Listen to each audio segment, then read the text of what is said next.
Hello tout le monde, c'est Eclipse et aujourd'hui on se retrouve dans une nouvelle vidéo. Donc c'est un concept, je sais pas s'il a été déjà fait en LPS on va dire, car sinon c'est pas un sujet très anodin.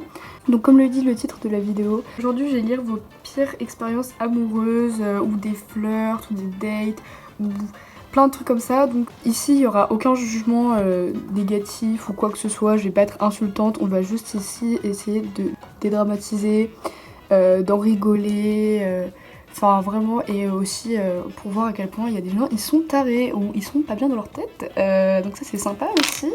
Donc il me semble que je vais vous raconter 5 anecdotes, dont 4 seront anonymes, pour préserver l'identité de la personne, je comprends totalement, c'est normal.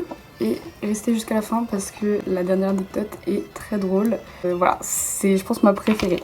Et avant tout ça, évidemment que si j'ai fait participer mes abonnés pour dire leur confession sur Instagram, évidemment que logiquement moi aussi je vais en raconter une. Comme ça on se soutient tous un peu. Donc c'était la première fois que je sortais avec un garçon. Et en fait on est sortis environ pendant 3 mois, voilà j'étais en 6ème donc forcément les couples et tout à cet âge là c'est pas, enfin ça dure pas vraiment longtemps, je le savais, hein, j'en étais consciente. Et en fait pendant les 3 mois et tout on se parlait vraiment presque pas, genre on s'ignorait et tout, mais en fait on s'aimait mais c'est juste on était trop timide, voilà donc ça c'est chiant, vraiment ma timidité me tuera un jour. Et ça fait qu'en 3 mois de relation, bah, on se parlait presque pas et tout, enfin c'était chiant. 3 mois pour qu'au final il veuille sortir avec une amie à moi. Voilà, donc ça c'est les petites anecdotes. Mais franchement, voilà, j'ai pas non plus des anecdotes de fou niveau relation, moi. Je suis un peu une merde dans ça. Mais bref, voilà, là n'est pas le sujet. On va commencer tout de suite par la première anecdote.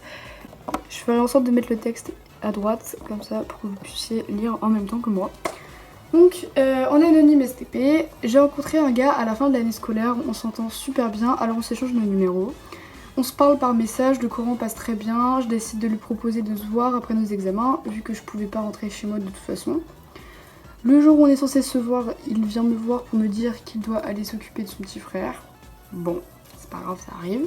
Je m'inquiète un peu, mais on prévoit un autre rendez-vous après un autre examen. Le jour arrive et je l'attends toute l'après-midi sans aucune nouvelle. Sympa, Mimi. Finalement, le soir, il m'explique qu'il y a eu un approchement. Cette fois, je m'inquiète, mais je lui laisse le bénéfice du doute. Bah écoute, t'as bien confiance en lui, moi j'aurais paniqué, j'aurais été en boule par terre. Le lendemain on s'est vu, ça fait maintenant 1 an qu'on est ensemble et j'ai jamais vu un aussi bon grand frère. Bah, honnêtement, c'est incroyable parce que tu lui as fait confiance et il a pas trahi, enfin je sais pas si vous voyez ce que je veux dire. Parce que maintenant en fait c'est tellement je trouve facile de tromper quelqu'un et que du coup je trouve ça en fait cette anecdote elle est mimi quoi. Donc franchement... bah c'est sympa et j'espère que vous allez rester ensemble pendant longtemps. Voilà, bref.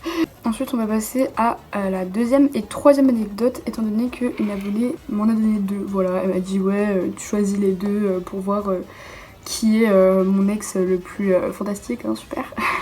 Du coup je me suis dit bon les 2 en vrai sont sympas. Il y a juste la première, j'ai pas trop compris le principe. Je vais la relire et je vous dis si j'ai compris et si j'ai pas trop compris, expliquez-moi dans les commentaires. Hein.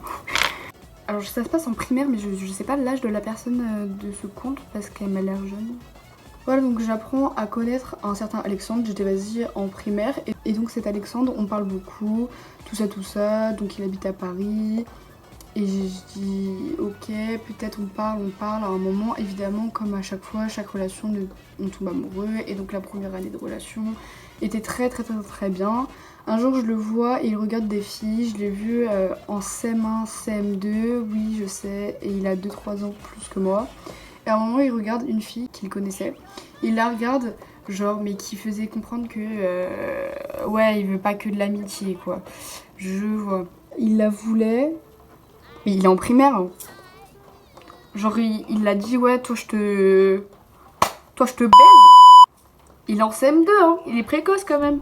Que j'ai mal compris son histoire, mais je suppose que du coup cette personne avait l'âge d'être en CM1, CM2 et que le garçon avait 2-3 ans plus que lui, donc il devait être en 6ème, 5ème, un truc comme ça.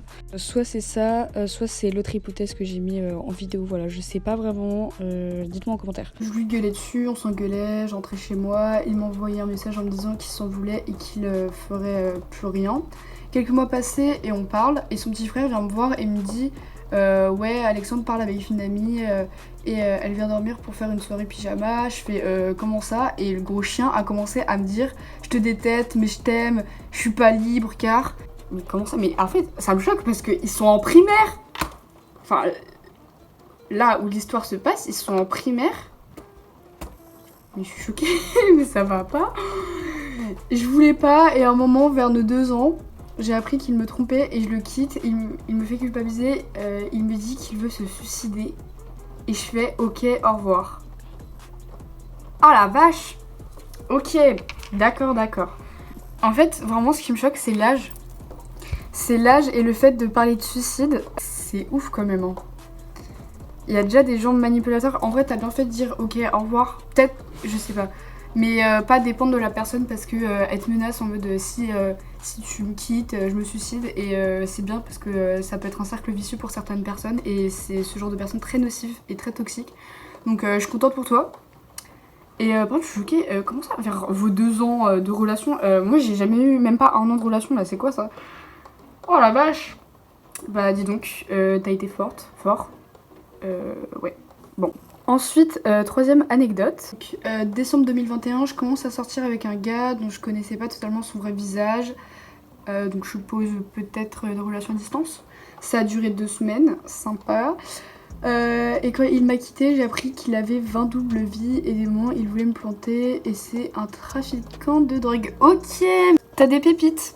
Franchement, sympa, mais ouais. Bon bah écoute, j'espère qu'au moins t'as kiffé les 2 semaines de relation avec, hein, parce que bon, il en valait pas trop la peine, je suppose. Ensuite, une anecdote qui je pense doit être la plus longue et qui n'est pas en anonyme, donc qui est de Artis LPS. D'ailleurs, je mettrai sa chaîne en lien dans ma description car n'hésitez pas à aller s'abonner à elle. Pour le moment, il me semble qu'elle n'a sorti aucune vidéo, mais c'est une revenante. Donc si vous voulez aller vous abonner et tout, n'hésitez pas à la soutenir. En plus, j'ai parlé un peu avec elle sur Instagram, elle est hyper gentille. Donc quatrième anecdote. Alors il faut savoir que cette histoire remonte quand j'étais au lycée et plus précisément en première. Un jour, j'attendais avec des amis pour aller en cours et un garçon passa avec toute sa classe par hasard, mais vraiment par hasard pour le coup, devant ma salle car c'était impossible qu'il soit à cet étage car c'est un pro et moi je suis en filière d'art. Filière d'art très stylée, très très stylée. Et on a notre coin un peu perso. Du coup, je me retourne et lui aussi se retourne, mais vraiment vite fait. Mais je le trouvais mignon et je me suis retournée et comme par hasard, il se retourna. Vraiment petit ice contact, c'est trop mignon. Vraiment le gros cliché dans les films, mais ça s'est réellement passé. T'inquiète pas, je te crois. Reprenez la conversation avec mes amis quand tout à coup ce jeune homme vient pour un renseignement. Car on devait être en fin septembre et il ne savait toujours pas où était sa salle de physique-chimie car c'était en seconde. T'inquiète, je pense qu'il savait très bien où était la salle, hein, mais bon, on va le laisser dans le mensonge. Déjà, tu sens le truc, c'était pas pour la classe. Oui, non mais clairement, oui. Une amie l'aide car honnêtement j'étais encore timide avec les garçons à ce moment-là et juste après il se tourne vers moi et complimente mon pantalon. C'était super gentil et anodin sur le moment et j'avoue que les gens qui complimentent le style vestimentaire on vous aime, franchement genre faut vous marier. Puis il reprend la discussion et avant de partir il me fait un truc du genre toi t'as Snap? Plus jamais, mais non bah ça partait bien mais merde quoi. Toi t'as un Snap? Non, en fait, ça marche pas comme ça la vie, mais oh. Sur le moment, je ne savais pas refuser et par précipitation, je lui donne mon Snap et il part. L'ami qui l'avait aidé me fait eh ben Artis, t'en as de la chance, hein. Bah je sais pas, oui, peut-être. En vrai, il fait un compliment sur ton pantalon, donc c'est déjà pas mal. C'est pas mal. Puis je rentre en cours. Après, je t'avoue, je me souviens pas tellement de notre discussion du début, mais il voulait rapidement me voir et on a une passion en commun, c'est les voitures japonaises. On s'est vu dehors et il devenait de plus en plus bizarre. Ah, sympa. Ça commence bien. Déjà, il a mangé avec moi et mon ancienne meilleure amie au McDo. Un de mes potes que je considère comme mon père a débarqué ce jour-là. Il portait mon sac, la honte. Alors non, perso, moi, mes potes, quand ils portent mon sac, y a pas de souci. Mais en fait, ils le font jamais parce que je suis leur esclave, du coup, bah, mesquine, moi. J'étais en PLS, il a un peu trop joué son rôle de père. Bon, en vrai, c'est mimi, je trouve. Je trouve c'est drôle. Bref. Ce même jour, il a pris une photo avec moi en vif. Et quelques jours plus tard, j'ai vu qu'il y avait un bout de ma tête sur son fond d'écran. J'ai rien dit sur le moment, je paniquais. Puis le gars, pas assez psychopathe, évidemment, il a écrit un texte énorme avec toutes les infos sur moi, genre mon nom, mon prénom, ce que j'aime, date de naissance. Ouais, sympa, ouais. Trop chelou, mais le pire c'est qu'il me l'avait montré. Bah ouais, c'est encore pire, je pense que c'est vraiment le tuto pour faire fuir la personne. Genre le mec c'est un red flag ambulant en fait, genre je regrette tout ce que j'ai dit avant. Et il me cherchait dans les couloirs limite à me stalker. Dire que ce garçon est pote avec certains de mes amis à l'heure actuelle. Alors ça c'est trop chiant, c'est insupportable ça. Je vois ce que tu veux dire. Et aussi début de l'année 2022-2023, il a tenté avec quelqu'un de ma classe, mais j'ai dû lui dire que c'est un gros charreau et un peu psychopathe sur les bords, un tout petit peu, franchement un tout petit peu, léger quoi. Je me suis retrouvée à cause de mes amis en commun à la même table, à la cantine, la gêne car je lui ai fait un grand texte où je disais qu'on reste amis si tu veux, mais tu me fais juste peur. C'est hyper drôle. Oui, on peut rester amis, mais franchement tu me fais peur, reste à 2 mètres d'écart de moi tout le temps minimum. Voilà. C'est ma seule règle. Non, en vrai, tu as bien fait, tu t'es expliqué, voilà, t'as pas été méchante dans tes mots, je suppose. Il m'a aussi check ce jour. De plus, mon ancien pote qui me charriait à table devant lui, grosse gêne. Maintenant, ça me fait juste très rire de raconter ça. Niveau discrétion, c'est pas trop ça, en effet. Je m'excuse des fautes, bon, t'inquiète, y a pas écrit Becherel sur mon front, donc pas de soucis. J'écris vite, il m'a aussi raccompagné à mon bus, il m'a fait la bise. Drôle de garçon, n'empêche. Ouais, bah, il est un peu. Ouais, bah, fais attention à toi quand même. Je pense qu'il y a certaines personnes qui... bah, je reviens au fait quand il a montré ton adresse, ta date de naissance, etc. Donc le truc vraiment très bizarre à ne pas faire, vraiment genre red flag sa mère. Je pense que c'est pour prouver en mode qui te connaît, qui t'aime bien et tout, mais en fait on n'a pas la même notion. Hein. Il est bizarre lui. Ah, pas. Il y a des gens ils sont crazy dans leur tête. Bon.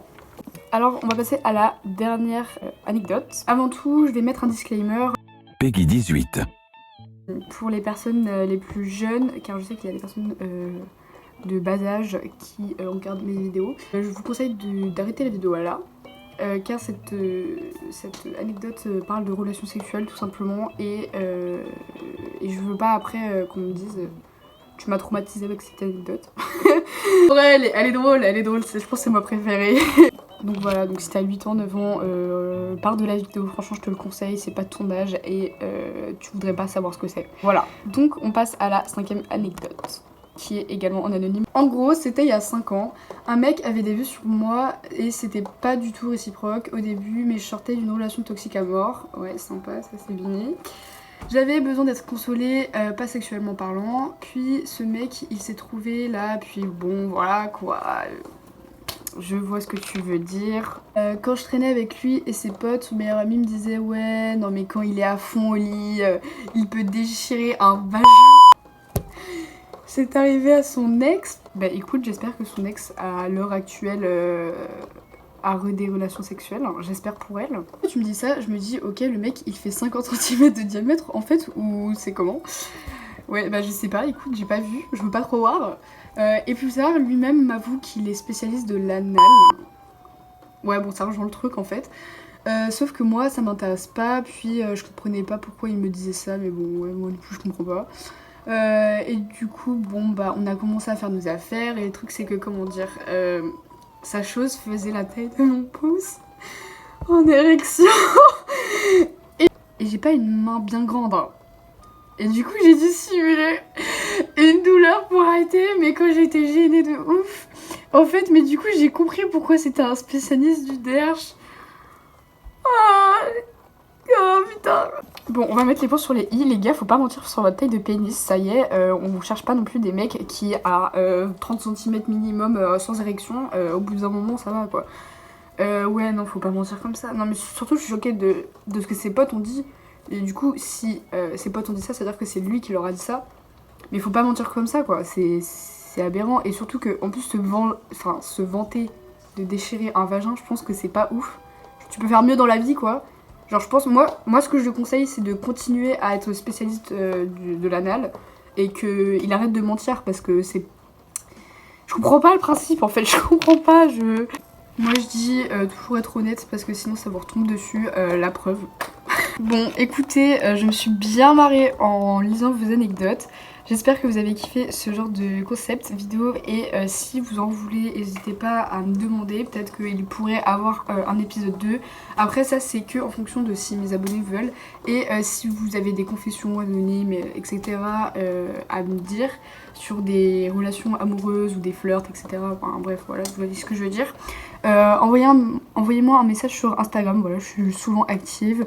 Donc voilà, j'espère que cette vidéo vous aura plu et moi je vous dis à dans une prochaine vidéo.